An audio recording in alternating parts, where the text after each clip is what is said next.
Testing, check, check, 1, 2, 3.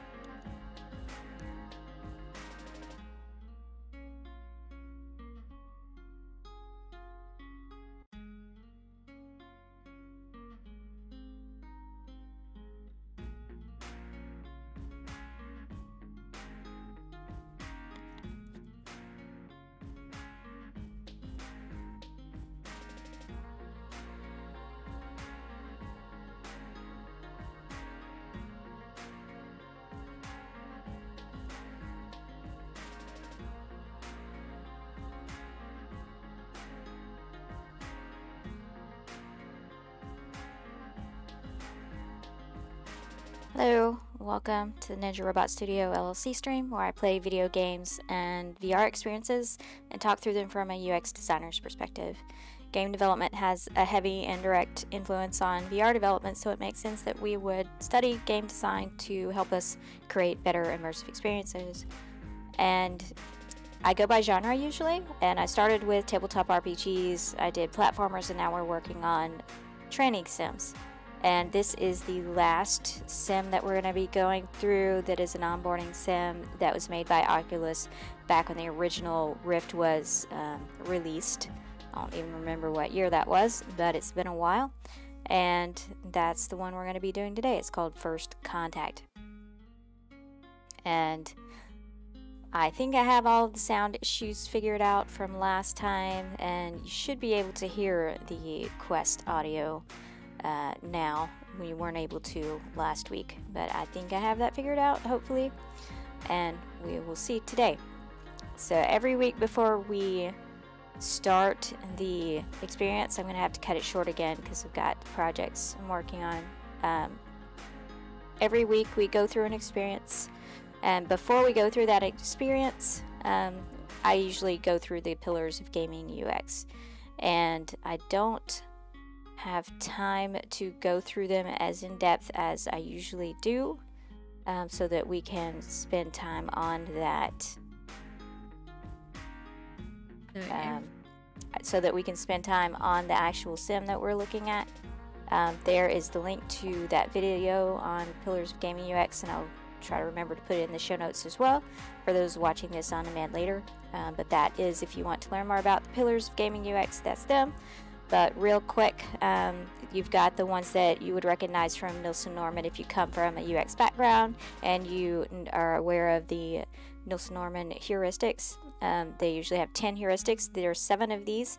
The 3 were removed and replaced by some that are especially relevant to gaming, since we are talking about gaming and not productivity apps. And those are the usability ones that carried over are signs and feedback, clarity, form follows function, consistency, minimum workload, error prevention and recovery, and flexibility. And then the 3 new ones that came in because we're talking gaming are motivation, what makes me want to play this game, because it's not for work, it's not for something I need done. Why would I want to play your game? So that's a motivation, what makes me want to keep wanting to play this game. Emotion is the game feel, the presence, what kind of surprises, delights happen. And then the game flow is the difficulty curve, the pacing, the learning curve of how they can progress through the story, and does it go at a what's that rate of curve.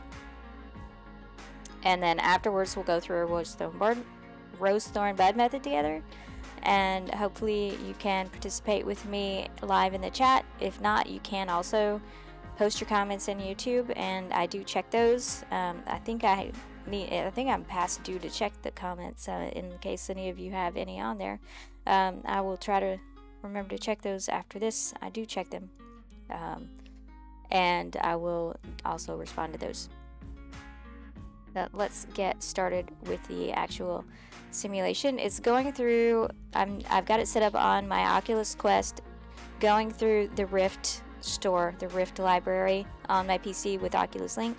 So that's why I'm having extra fun today with tech, setting things up, because this is old tech. So give me a moment to get that figured out.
Can you hear the audio coming through the Oculus this time? I see something coming through on the OBS.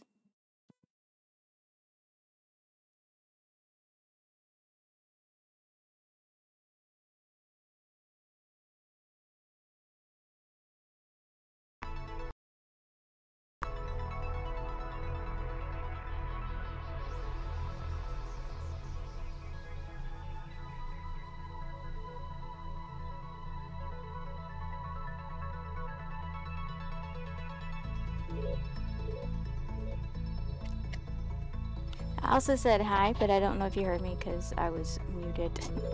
I think I was muted when I said hi, Ms. Elliott.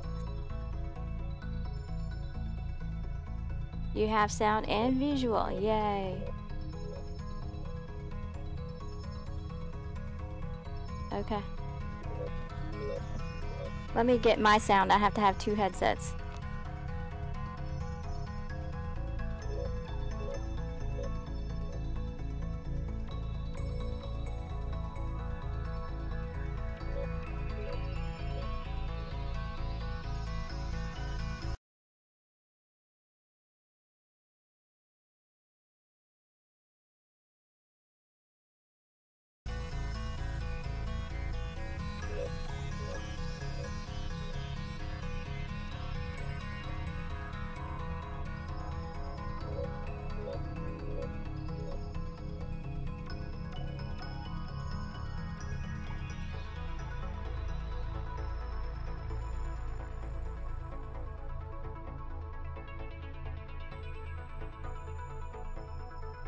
Okay, now I have sound too. Yay.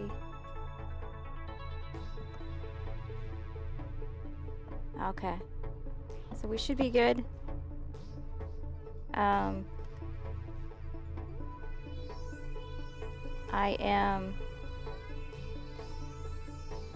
want to reset the position of this before I get started because the play space is way far away from where I want it to be. I don't know how to reset the play space on the Rift. I know how to on the Quest, not the Rift. Without restarting the whole thing.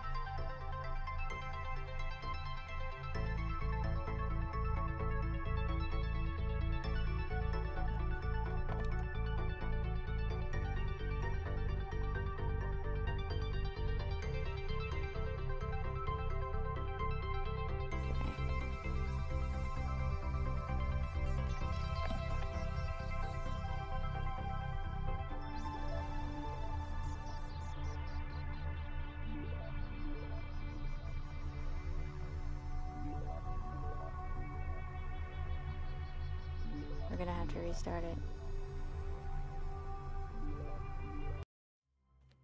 Unless, so I'm wondering now if that is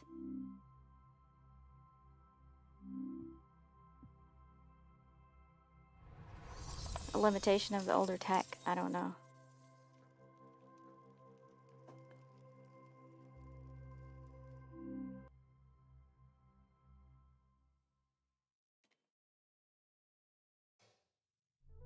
Yeah, so it didn't reset my play space, so yeah, I don't know how you do that.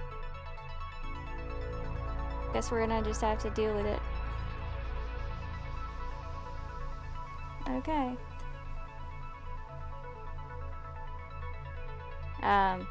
But that's one thing that you do want, is the ability to reset your play space, because now I may be bumping into my computer, and I probably won't be in view of the camera. So, because of my play space, I can't adjust it. Reset gameplays option. UI issue again? Yeah. Well, this is old. This is on the Rift, on the computer, so it's not a Quest game. So if I was in my Quest and running this game on my Quest, I would be able to do that. The problem is that whenever I'm trying to stream from the old Quest, you can do it with the new one, the Quest 2, this is the original, is that it won't cast the sound. You can't get the sound from my Quest to the computer so that you can hear it. But otherwise, you would be able to reset the play space in the Quest. And I don't have an original Rift, so I don't know how they reset the play spaces. But on the Quest, you can. Yeah.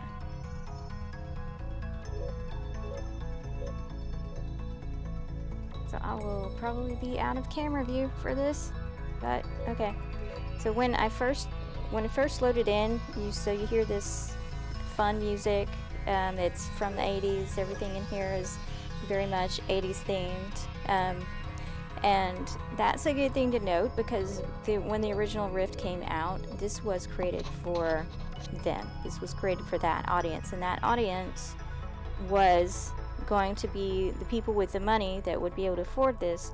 Were going to be people that grew up in the 80s. I'm one of those people, and I love this room. I love this space because it's very nostalgic. It's bringing up all of these old sci-fi movies and toys that we had in the 80s.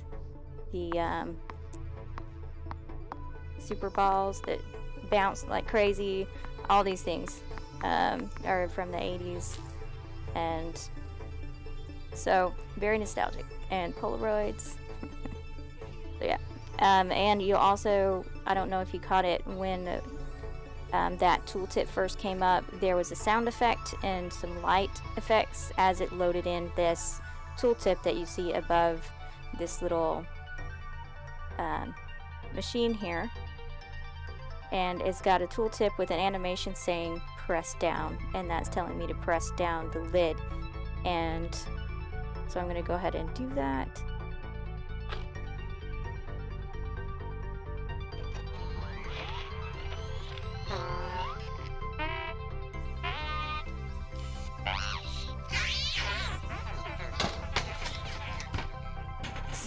Very much an 80s robot.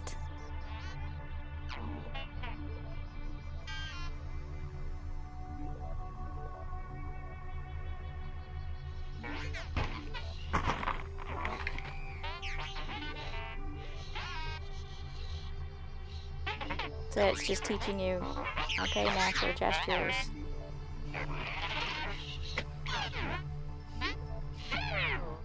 And it's using NPC behaviors to tell you, to communicate with you. It's not using any language, which is good because this is saving you voiceover work, but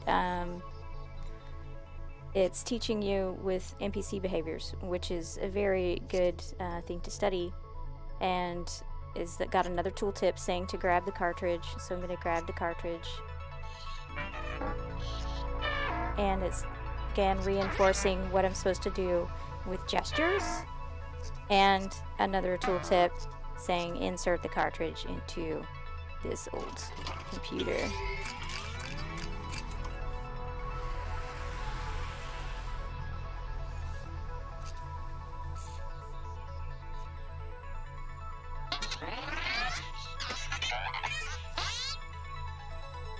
Everything's come on, lights are on now.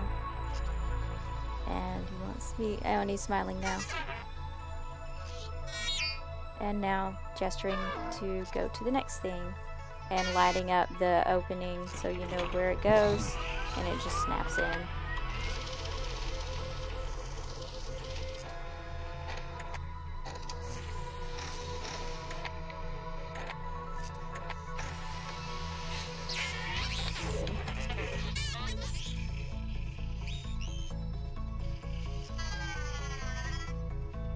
And it's got one of the butterflies on his finger, so it's telling me hold my finger out, and you'll see that the finger's glowing.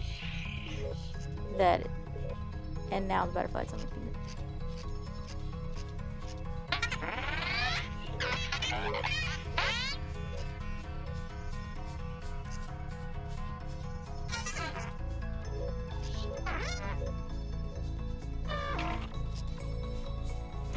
Using NPC behaviors, continuing to use NPC behaviors to tell me what to do as we play with all these different things.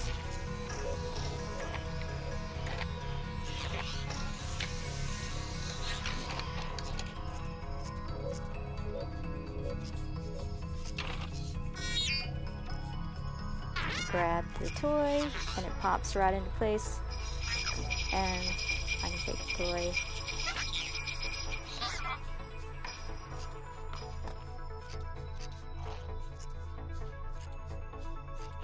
The butterfly really likes my fingers. So it wants me to do both. Oh, okay.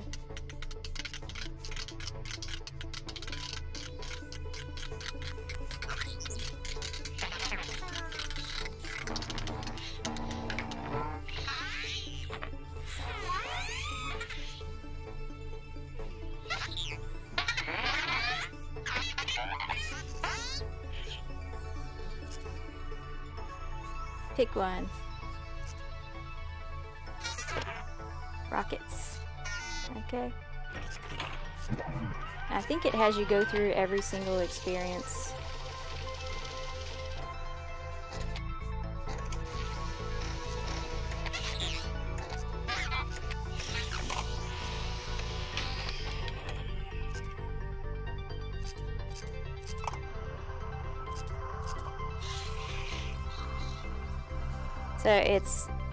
So if you pay attention, my finger that I'm supposed to be using to hold the grip button is glowing. And it's telling me how to make the rocket work. So I grab the string, pull, and let go.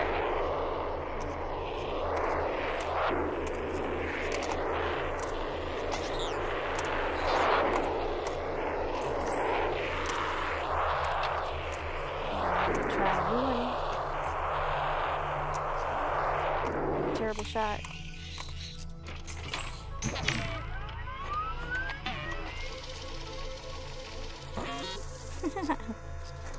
Butterfly really wants to land on my finger.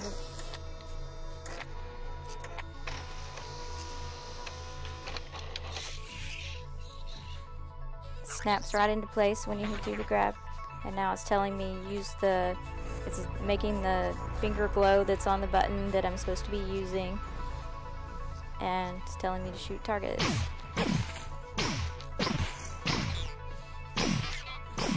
And I'm a terrible shot because I'm not aiming properly. Okay. And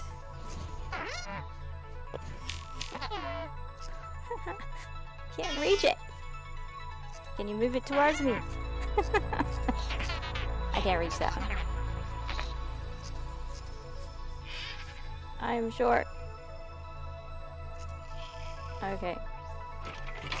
This was made for the average adult male, not the short female.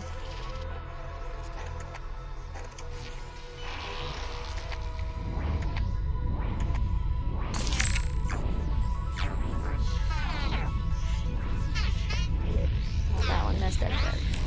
So you can see it's got a whole ton of micro interactions going on. There is feedback that's happening when I grab stuff.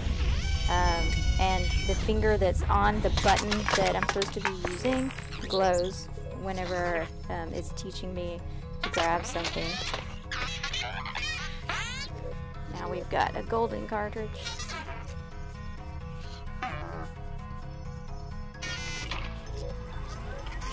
I think it's going to shut everything down.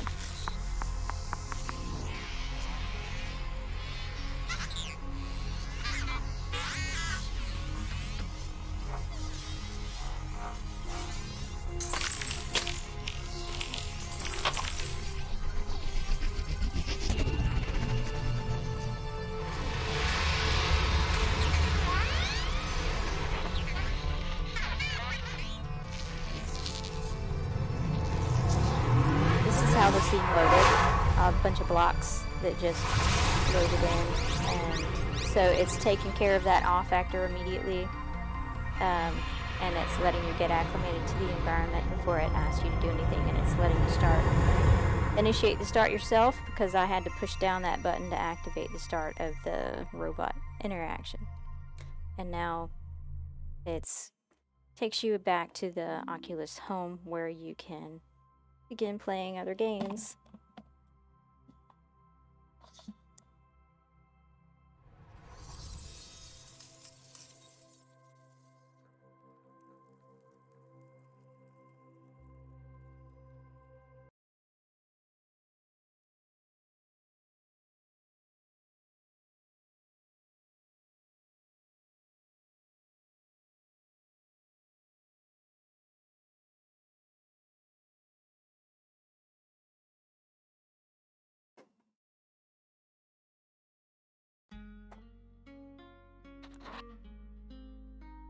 Very short experience, but you can learn a lot from that one.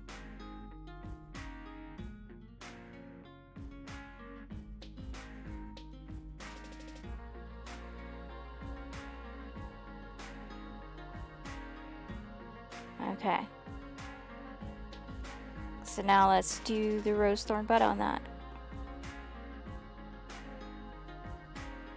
What did you think? It's hard when you can't experience it for yourself, but there is still a lot you can learn from it. The visuals, complex but not too complex interactions. Yeah, there are a lot of design and human study had to go into that to make it work the way it did. And it would be great if more games did that, more tutorials did that. They don't always do that.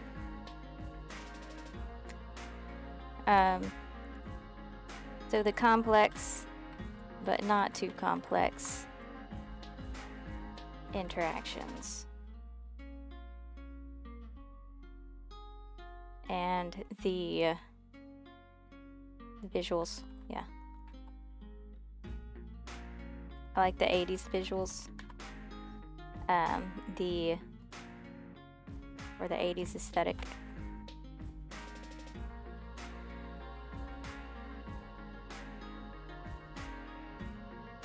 The visual feedback.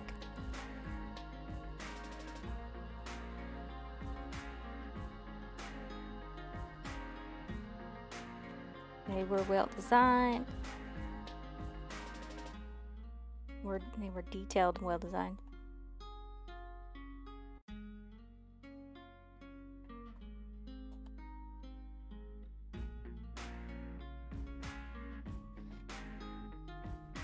And I need to do this in R, detailed and well designed. Lets you start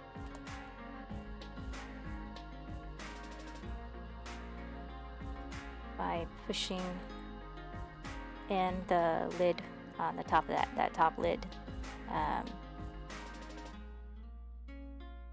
the robot, and then there's also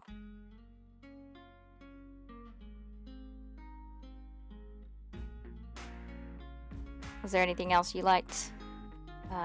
There was also the finger on the correct controller button glows, so you know which one to push, which one to use.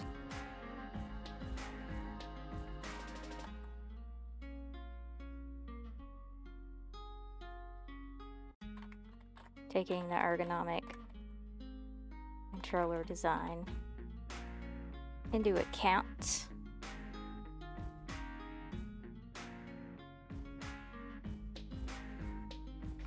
Easy step-by-step interactions.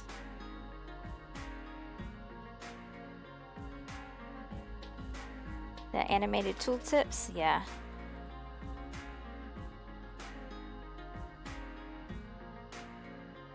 Yeah, there's animated tooltips and there's tooltips that just have words. I actually like the animated tooltips more.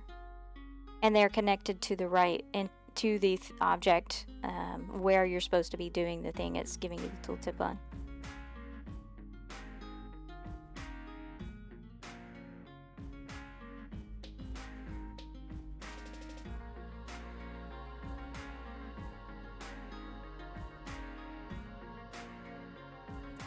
And NPC behaviors.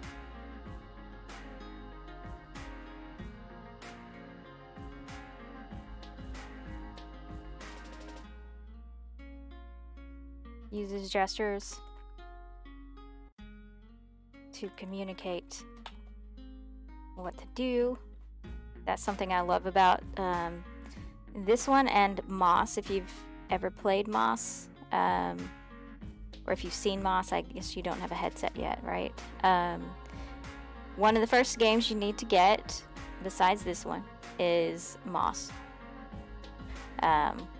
And pay attention to the mouse and how the mouse behaves when you do get your headset. Very well done and intuitive. Moss, yeah, that's the name of it. What was very well done and intuitive? The tooltips?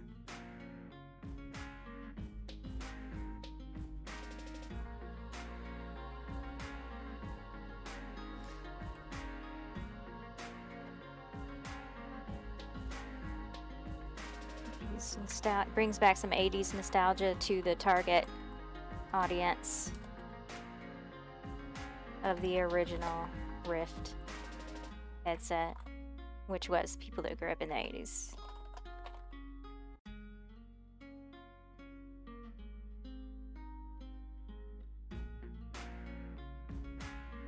The NPC, oh yeah, yeah.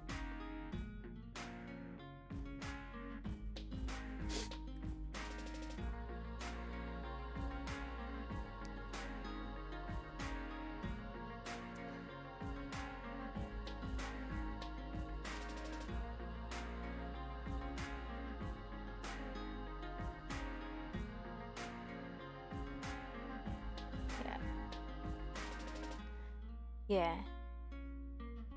They made sense right away, no cognitive load. Yeah. I didn't feel any like, what am I supposed to do? What am I supposed to do? Yeah, I didn't feel any of that.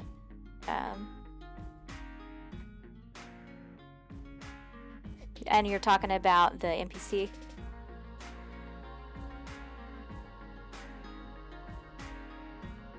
Or just the interactions in general?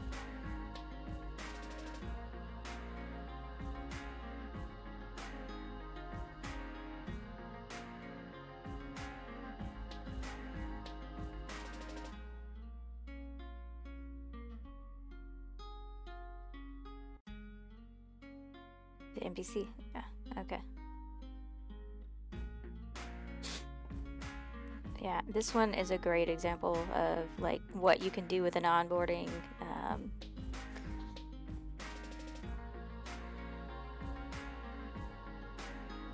The NPC design also made it not necessary to have NPC voiceovers.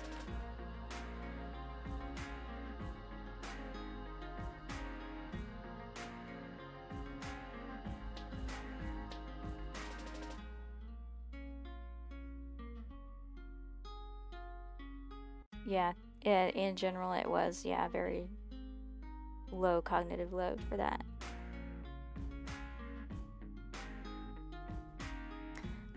So one thorn that I had was that the space is designed for average adult male. Not short. Shorter than average. Females.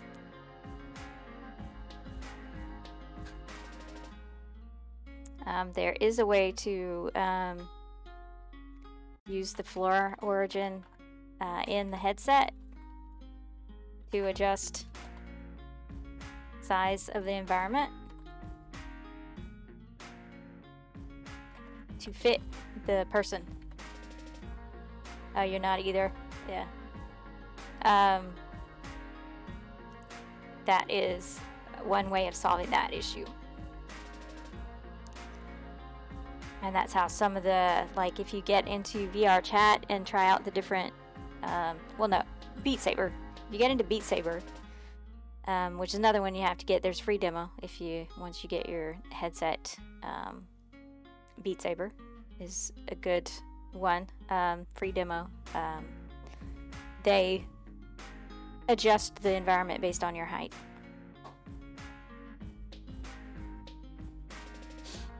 And let's see.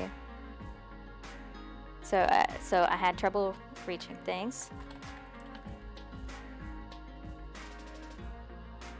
We're floating.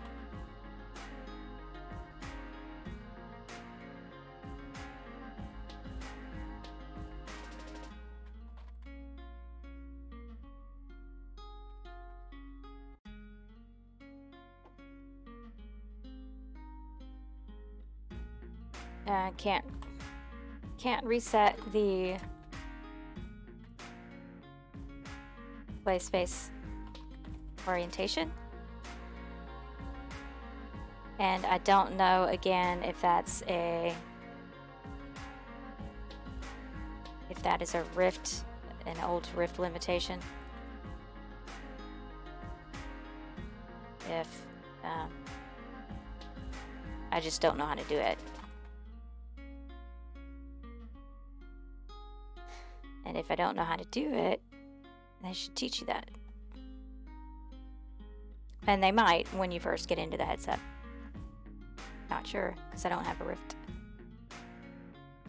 And let's see, I can't really think of a lot of bad things about this. So it's short. That is a very short and fun experience. In duration, not high. Short in duration.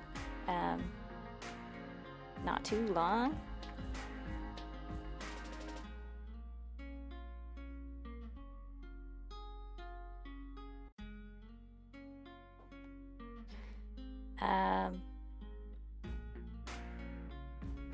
Was there something else? I can't really think of anything other than like these two main things. I couldn't reset the play space again, and the space designed for someone much taller than me. I didn't really have any other issues with it. My main issues were just using the Oculus Link hardware with the old Rift, but that's not the fault of the game. That's just adjusting to the ever-adjusting tech over time. And then for a bud for this one, because we want to have a bud for every thorn, because we want to always like think of how can we make things better. We don't want to just not improve things. So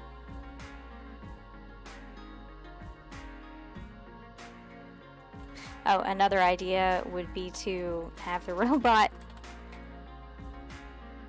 grab the stuff too far out of reach and hand again.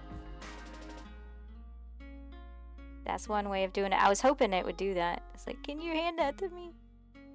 But it didn't. It just stared at me.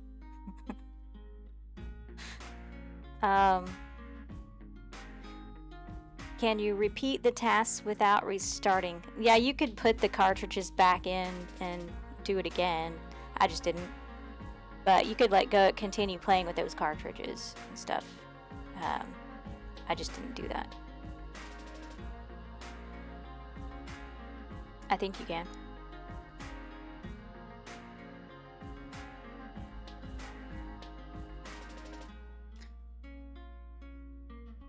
If you can, reset the play space. Show people how.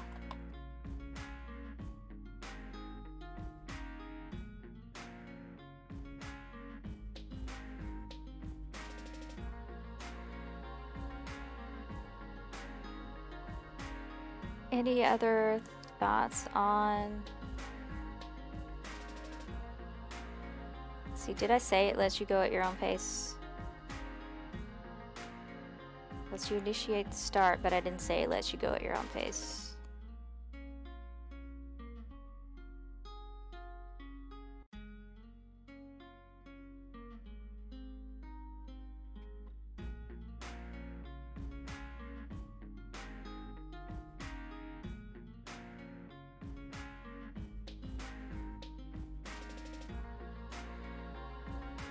Yeah, I was waiting for the robot to like keep gesturing, like, come on, grab it. But it didn't do that, so that was nice. It was a nice patient robot. So we've already...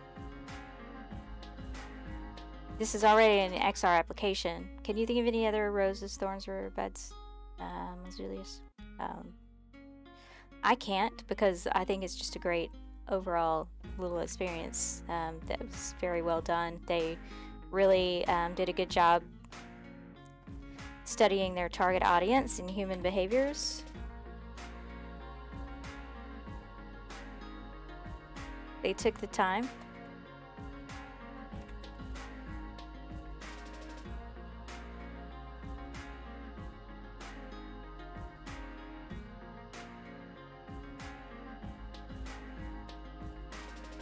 and that is on NPC behaviors. And they also, yeah, I already said that. Okay, target audience. Yeah. They did a lot of Rose Thorn Buds before releasing. Yeah, apparently. Apparently, this is what it looks like when you actually do all that stuff before you release your games. Yeah. And test it with the target audience. That's another important thing to do. And they had to have done that as well. So, good job. Done. So, it's already VR. So, is there anything that could be done? What if it were in mixed reality or augmented reality?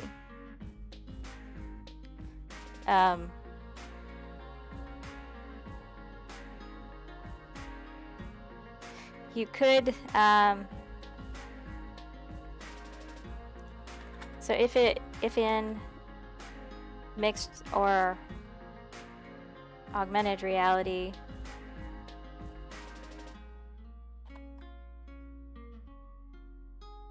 you could still translate those in tooltips and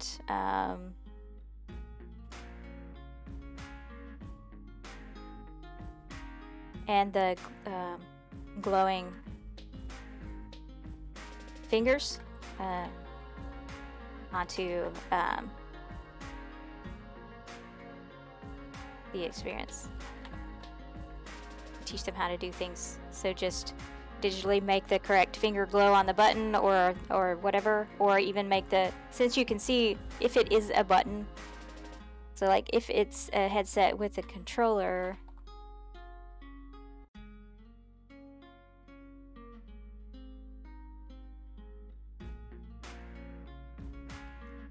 because some of them do, some of them don't.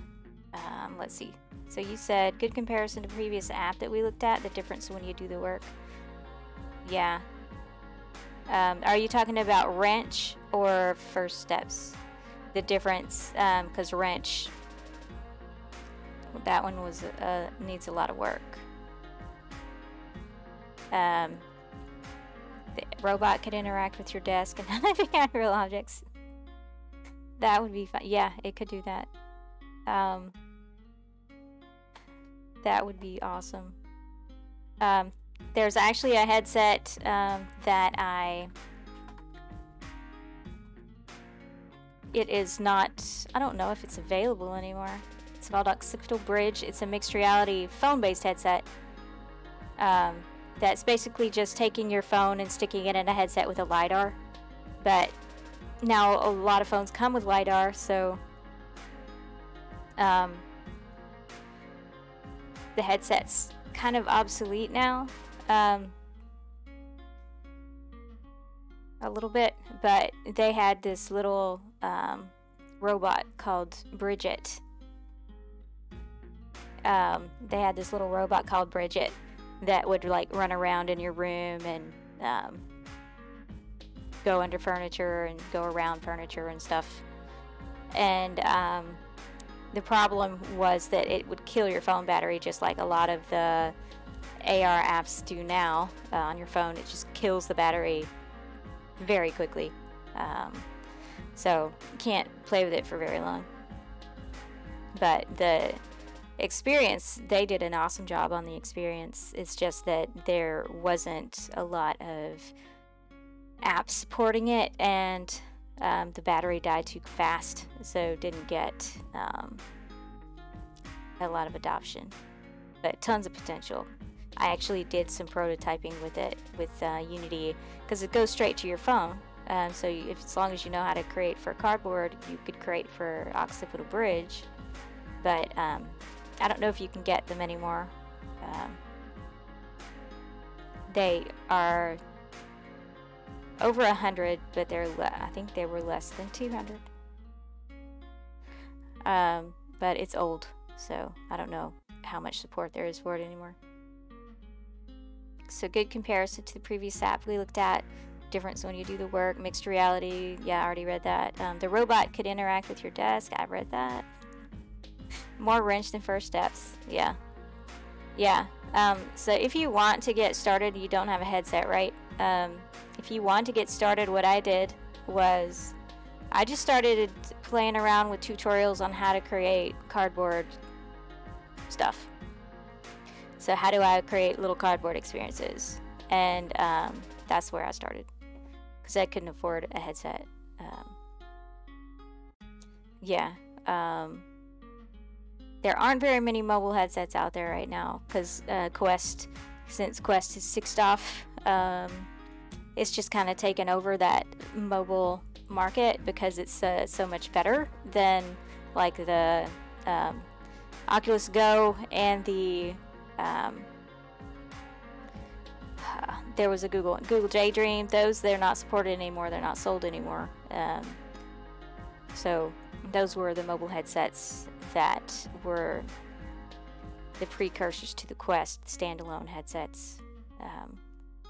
But you could still, there is still stuff being made for cardboard.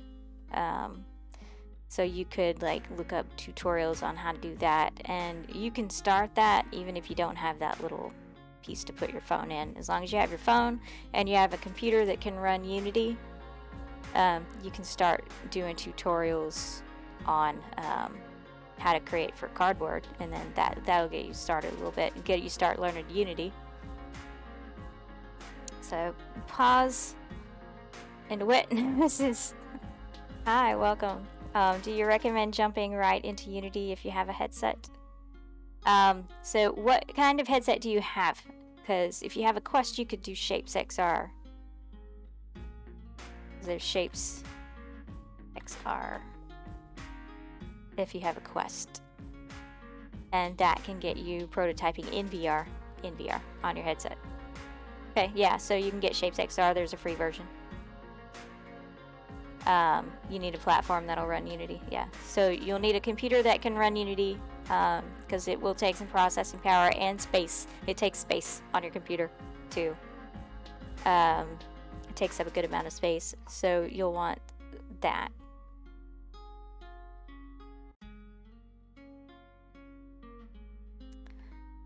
So if the headset has a controller, what was I saying here? Okay, could still make the buttons, the right button glow, since you can see it through the headset.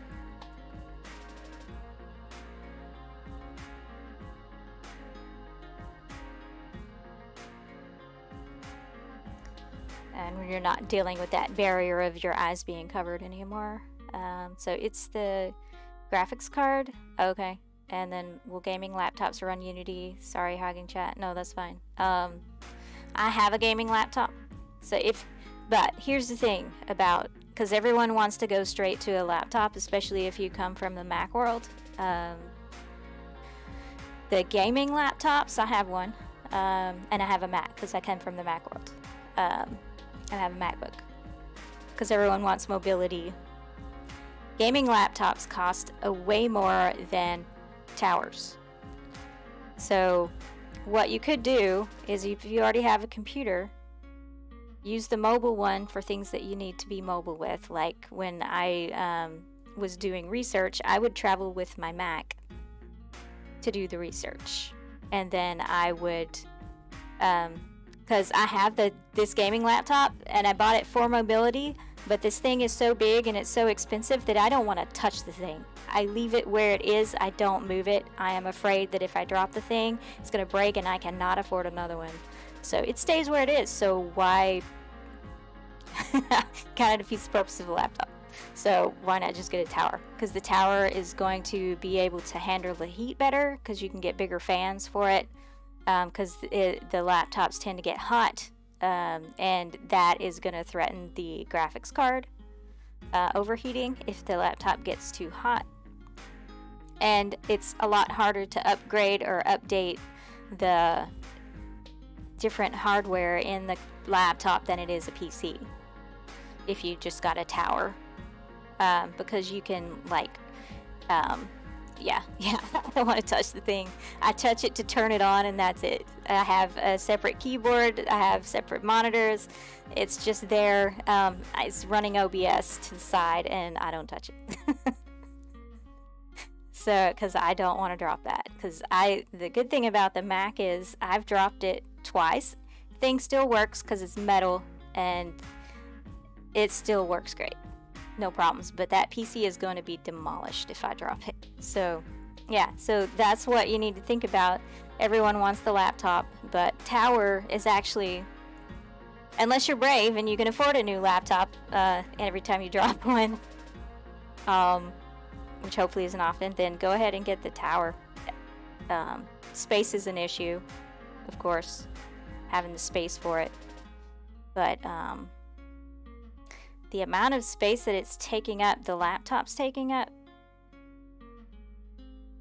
because I have it on a stand, so that it's up. I don't know how much more space a Tower would take. I mean, depending on what you get, of course. Yeah, they're delicate flowers.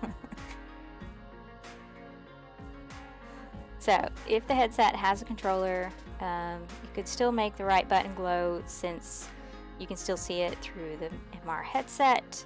You could still, and then you had said something about the robot. Robot could hide behind your furniture.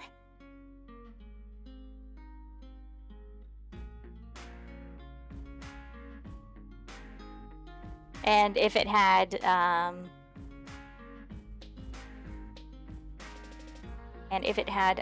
like, to scan the surfaces,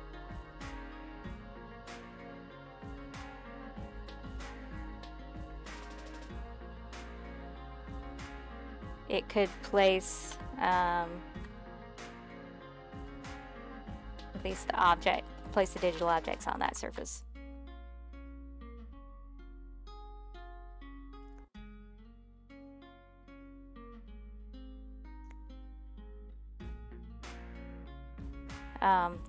The robot could still be there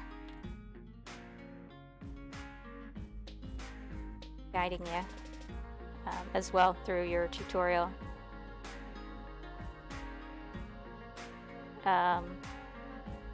You have an old tower that needs to be replaced. You can get slim form, small form towers even with all the cards, add-ons. They look cool inside. Yeah. My next one, hopefully it won't be for a while, but my next one will probably be a tower. Just because it's easier to like replace parts. If my graphics card goes out on my laptop, that's going to be a lot more expensive to replace than one for a tower, because it has to fit the laptop. So yeah.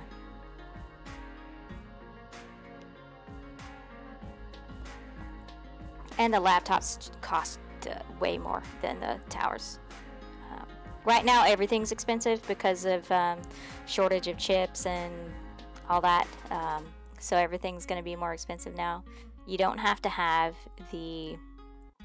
Yeah, that's how it goes. Always have no money when you need to upgrade. Yeah. I still have an iPhone 10. What was I saying? I don't even remember. Okay. But any other thoughts on this? I think this one was just really easy to do. I don't have any other thoughts. What? Wow. I still have an iPhone 10? Is that what you're talking about?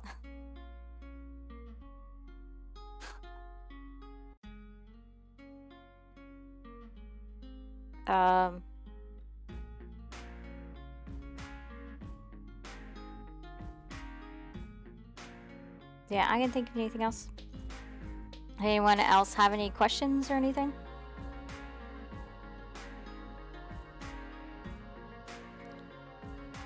Oh, battery not dead yet? I just keep the thing plugged in. Oh, my phone. No, it's still good. I don't usually run out of battery I don't have to like emergency charge it or anything. My PC, my laptop, I have to keep the thing plugged in, so that again defeats the purpose of having a mobile device, the laptop as a mobile device, because I can't do anything with it because the battery doesn't last. But yeah, my phone, yeah, it's still going. I can't do all the cool new stuff with LiDAR, but things still going, still working. Oh, you're not switching from Android? Yeah. That's right, you can get Cardboard on Daydream, not Daydream, there's the Cardboard, I told you last week what it was that you can get on the Cardboard. That's a really cool design lab. And it'll teach you in VR some of the foundational best practices for designing for VR.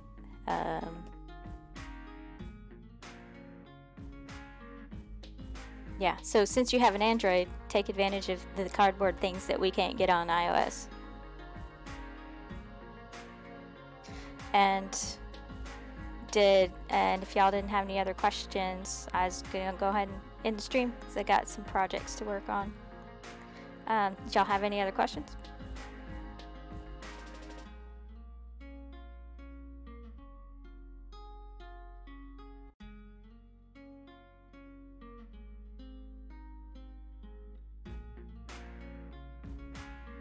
They are once a week, so then next week we are going to start, because this was the last one that welcome, yeah. I love your name, Paws and Wet Noses. This is a weekly one at 12 Central on Thursdays. I try to do weekly. Sometimes I have to, like, work happens and I have to not do the stream or cut it short, but every Thursday at 12 p.m. Central. And so we just finished up doing training sims, and so next week I'm gonna start showing you how so what we were basically doing was called competitive landscaping. And so next week, competitive landscaping is where if you are designing something, you will go and you'll look at how other people have solved the problem, learn from that, so that you know what gaps you can fill and get ideas, inspiration, and know what gaps to fill, what to avoid when you're creating your own. It's part of the design process for UX interaction designers. And I do this all the time before I even start designing anything. And so now that I've gone through these different training sims or training games, I'm going to start synthesizing that data so that I can put it all together into something. And so that's going to start next week. So we won't be playing a game, but you will see how I go about synthesizing what we've done so far with training. If you're interested in that, that'll be starting next week. And I appreciate you hanging out as well. Welcome. Yeah.